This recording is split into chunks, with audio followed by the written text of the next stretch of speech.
안녕하세요. 김쌤의 너무 뻔한 영어입니다. 이번 강의는 영어 문장에 대한 강의가 아니라 영어에 대한 전반적인 얘기를 아주 간단하게 하려고 합니다. 간단한 만큼 오해의 소지도 있고 논란의 소지도 많습니다. 여러분들의 건전하고 또 바른 토론으로 댓글 기대하고요. 우리가 한번 깊이 생각해 보자, 이런 제안을 던지는 것입니다.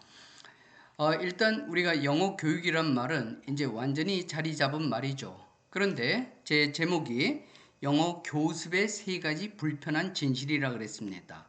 일단 교육이라는 말 자체가 아니라 교습으로 바꿔야 된다. 이게 제 주장입니다. 이럴 바에는 사실 영어 교육이라는 말은 굉장히 지당한 용어죠. 올바른 용어입니다. 그러나 영어라는 자체가 교육의 대상이 될 수 없다. 저는 그렇게 생각하고 영어 교습이라는 말이 훨씬 더 적합하지 않은가 생각하는데요. 제가 GPT를 활용해 가지고 영어 교육이라는 말을 붙였을 때와 영어 교습이라는 말을 했을 때 일단 우리말에서 자체적으로 굉장히 비슷할 것 같지만 상당히 다르고, 영어로 하면 English Education이고 English Instruction입니다. Teaching입니다. 완전히 다른 개념을 가져가게 돼요. 그래서 실은 교육이라고 한다면 더 넓은 의미를 가지고 있어요. 그래서 단순한 지식을 전달해 뿐만 아니라 사람의 인격이나 태도, 가치관 등을 포함한 전인적인 성장을 겨냥해야 되는데, 과연 영어라는 것을 통해서 우리 학생들의 또는 배우는 사람들의 인격과 태도와 가치관이 얼마나 변화하고 얼마나 성장할 것인가 생각해 봐야 됩니다. 이런 얘기를 왜 하냐면, 영어라는 것은 아래서 얘기한 것지만 특정 기술이나 지식을 가르치는 배우는 과정에 집중하는 것일 뿐, 교육이라는 숭고한 그런 개념, 그런 용어를 쓰기에는 적합하지 않다고 저는 봅니다.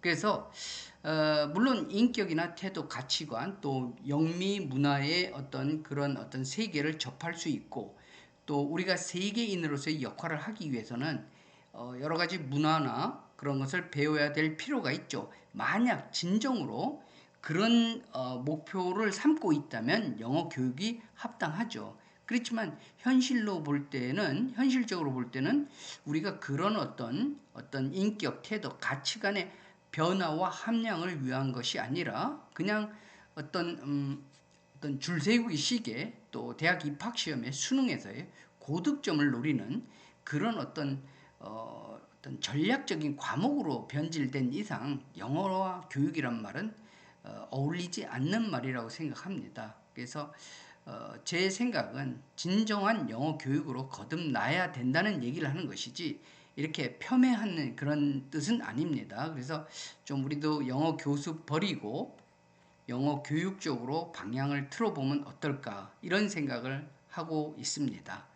자, 그 다음에 두 번째는요, 영어를 10년 이상 배우고도 말 한마디 못한다. 이 말은 굉장히 많이 언급되는 말인데, 사실 이 말은 굉장히 어폐가 있어요.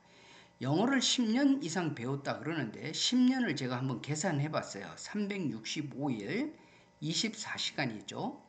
10년이면 곱하기 10을 하면요, 87,600시간이 됩니다. 제가 만 시간의 기적이란 말이 확 떠올랐어요. 사람이 만 시간을 배우고 습득하지 못할 기술이나 학문은 없다고 합니다. 그러니까 영어를 10년 이상 배웠다는 말은 뭐냐면, 제 생각에 요즘은 초등도 배우지만요, 중학교 3년 더하기 그다음에 고등 3년 그리고 대학교 4년 더하면 10년인 것 같아요.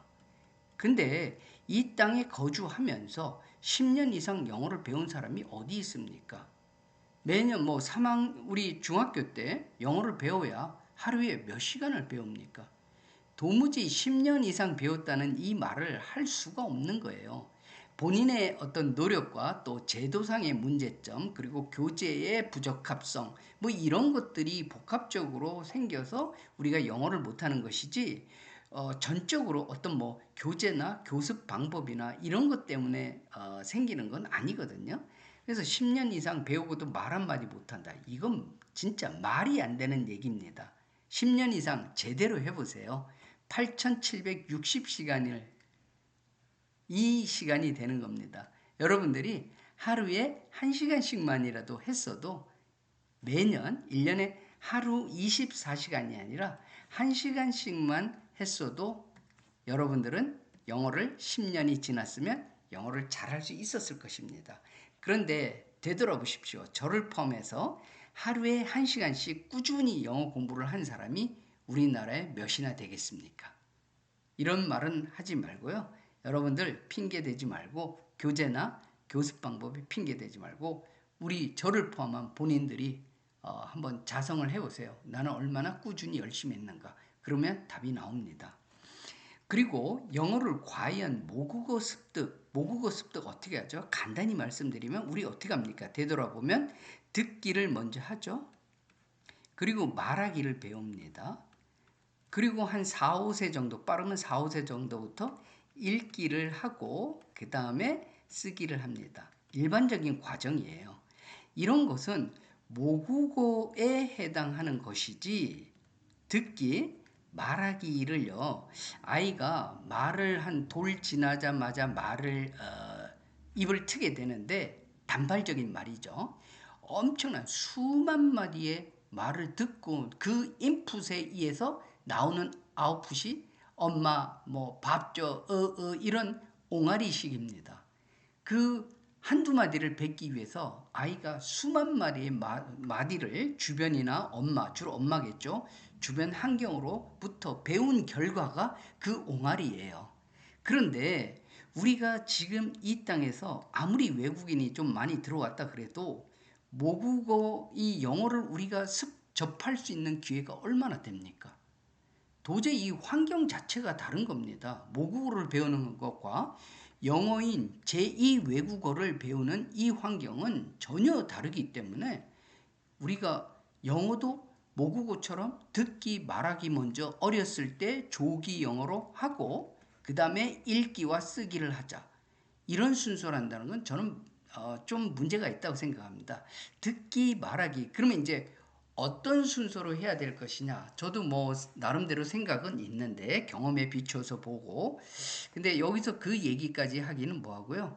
너무 조기에 영어를 배워서 듣기와 말하기에 치중하는 이런 조기 영어에서 좀 탈피하자. 이때 배워야 할 영역과 나이가 들어서 배워야 할 영역. 제 생각은 조기 영어를 저는 그냥 단적으로 제 주장을 하면 조기 영어를 저는 반대합니다. 뭐 듣기와 말하기를 어린 아이가 배우면 잘하겠죠.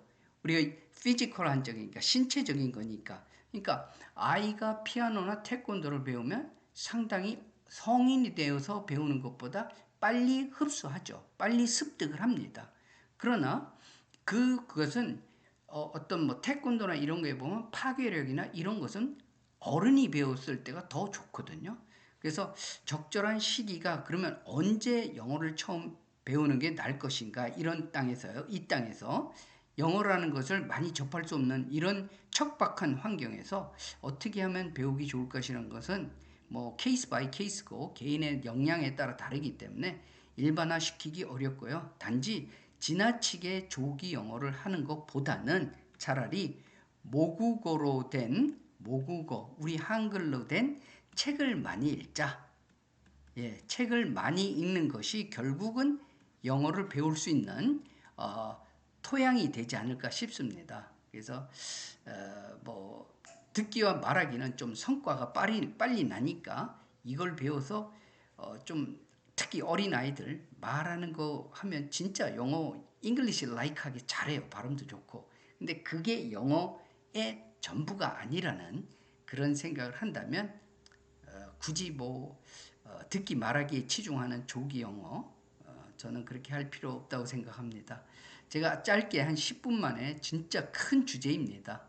이 큰 주제를 10분 만에 제 개인적인 경험과 제가 접한 책을 통해서 말씀드렸는데 그냥 화두만 던졌습니다.